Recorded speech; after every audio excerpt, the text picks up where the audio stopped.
Hello दोस्तों, नमस्ते, प्रणाम, जय श्री राम, राधे राधे। आप सभी का स्वागत है बेबी जोन प्रिया चैनल पे। दोस्तों, आप लोग के बीच जाएगा छोटा से चुटकुल्ला नाच गीत। आप लोग सुनिए दोस्तों, और प्यारा प्यारा कमेंट करके बताइए हमारी आवाज़ और गाना हमारा कैसा लग रहा है आप लोग को। दोस्तों तो प्लीज़ ज़रूर कमेंट करके बताइए कमेंट बॉक्स में।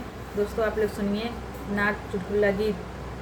मोरवा बोलिया बोले अब का करी, मोरवा बोलिया बोले अब का करी, मोरवा बोलिया बोले अब का करी। जब हम भैली 5 बरस के, जब हम भैली 5 बरस के, बाबा कैले बियाहवा अब का करी, बाबा कैले बियाहवा अब का करी। मोरवा बोलिया बोले अब का करी, मोरवा बोलिया बोले अब का करी।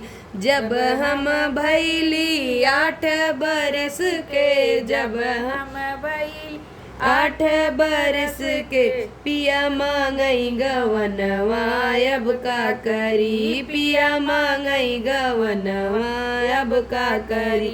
मोरवा बोलिया बोले अब का करी, मोरवा बोलिया बोले अब का करी। जब हम भैली 12 बरस के, जब हम भैली 12 बरस के, बाबा दी है गवनवा अब का करी, बाबा दी है गवनवा अब का करी। मोरवा बोलिया बोले अब का करी, मोरवा बोलिया बोले अब का करी।